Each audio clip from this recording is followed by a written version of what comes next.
Probably the design, the whole design process is one of the funnest parts of what we do. Yeah, Myst was different because right up front from the beginning, we had to sit down and spend a good month or over a month. It was about a month and a half. Every day just designing all the worlds, all the everything involved with it. Sitting down and going over puzzles and whether or not they'd be too hard or too easy, and whether or not they fit with the story, because there was so much story that was being developed at the same time. Right. It could kind of open up to the side where the...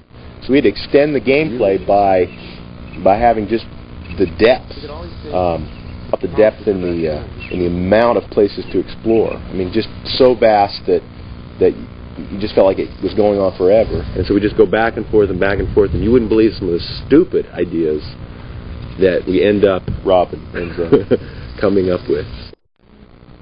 Myst Island. Ha ha ha! This is where we film incredible movies. This is our incredible blue screen. Blue screen. This is our blue screen table. A real high quality production. That's a dictionary on the table. I think it was $19.95 on sale. Special deal of $19.95. Yeah, we really got a good deal on that. It's regular at $99.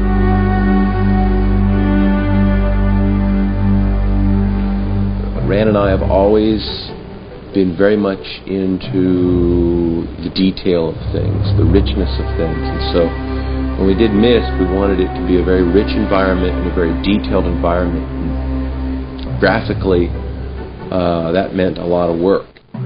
We are using a computer, in essence, to build sets.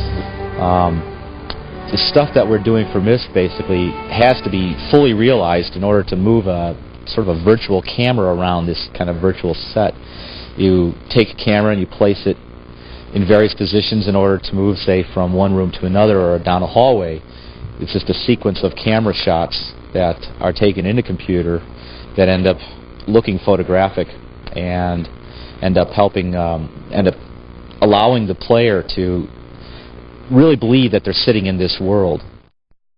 For example, if we're building a room, we tell the computer, okay, a wall goes in this place, and another wall goes here, and the floor goes here, a desk goes over here, and the desk has this wood surface, and it has these little gold handles in the front, and it has a carving in the front of the wood, or inlaid wood at this part.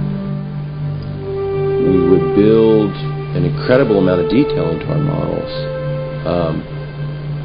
It was a time-consuming process. It meant that we would include everything up to the tiniest little screw or nail.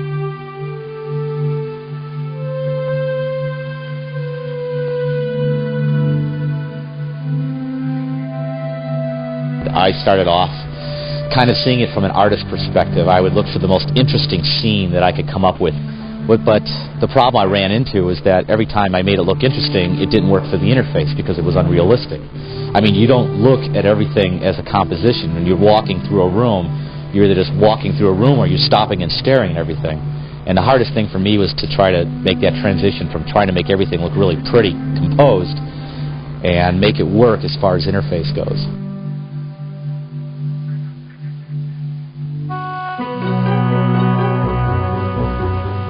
When we first started out, we had really no idea how we were going to be able to create these landscapes, especially how we were going to be able to create terrains where we specified what we wanted the terrain to be shaped like. We came up with a way to create a terrain by basically painting the terrain in grayscale, a large picture of the terrain in grayscale. The light areas of that grayscale image would represent the areas of the terrain that would lift up very high. It would be very high, like a mountain or a hill, for example. We would bring that grayscale image then, simply bring it into Stratavision and extrude it in Stratavision, and voila, there we had our incredible terrains. we needed to put some sort of texture on those to really bring them to life. All we had to do was just look at our terrain, decide which areas would have grass, which areas would be covered with rock, and paint that. We'd ended up with a nice little color map that we could then wrap to our terrain. Once we had our terrains done, we could then do things like add trees, add hundreds of trees to a terrain, basically build a forest. We knew at that point, yeah, we can do this. We can do the whole thing as a 3D rendered island. Then I was sitting down watching Little Mermaid with my kids, and they had some kind of blowfish or a pufferfish or something in there. And I said, you know, it's kind of interesting shape. And didn't really think much about it, but when I sat down at the computer again, suddenly started modeling and just playing around in macro model, and boom, there it popped. There was a ship.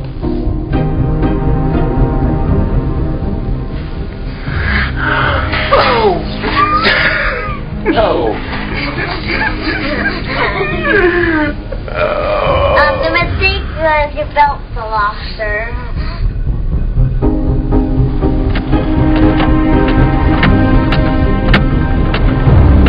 In order to figure out what sound, I'd have to wait until they actually finished the art, put it in context, and then I could say, ah, that's the kind.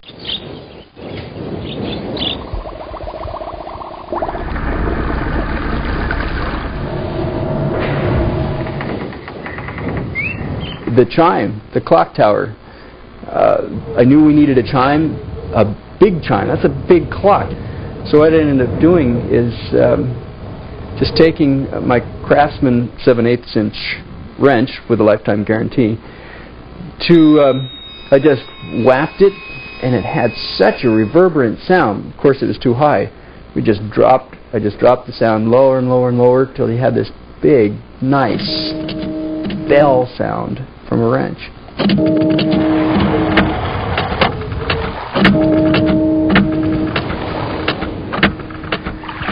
Ah, the most hateful sound. Had to be the bubbles. What you hear are actually bubbles in a toilet. I tried big tubes, little tubes, sticking it way down there, you know, in the part where the trap goes down, and finally got it, but that was the biggest pain. Oh, Cirrus, Achenaw.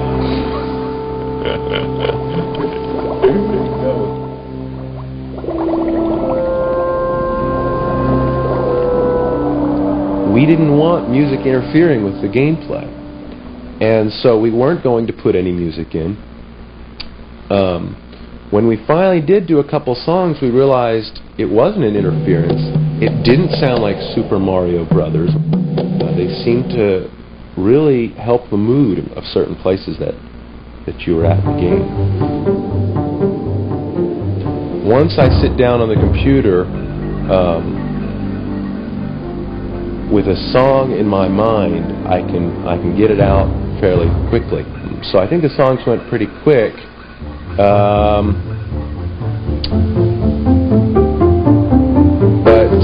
Yeah. What was the question again?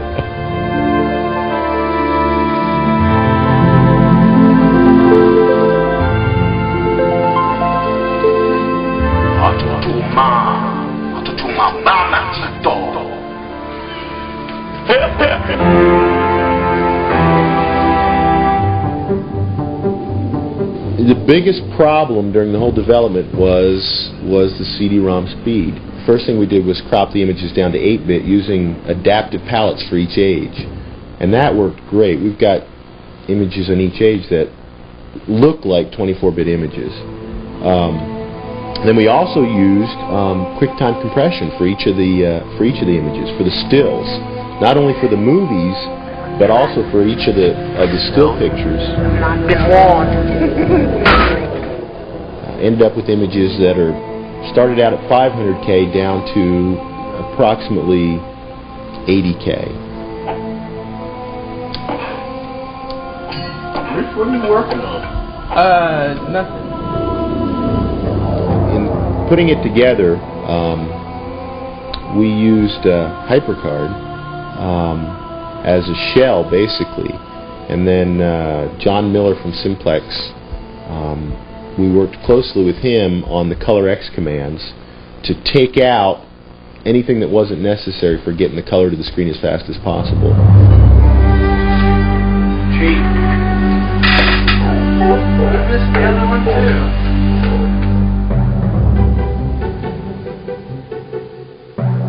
Probably one of the most helpful things we did is we went through some focus group testing. That was an incredible way to get some really amazing input. And getting to my notes, it's a great idea, a great concept. It's a complete departure from the main line of anything that's out there on the market today. Right there, this is not any game, any paradigm, anything you've ever seen before. You have no preconceived notions because you go into this and it's something totally new. But this game is so different, and the concept of living inside this world is what happens if you get sucked in. If you have time to play it, you just keep going and going and going and going.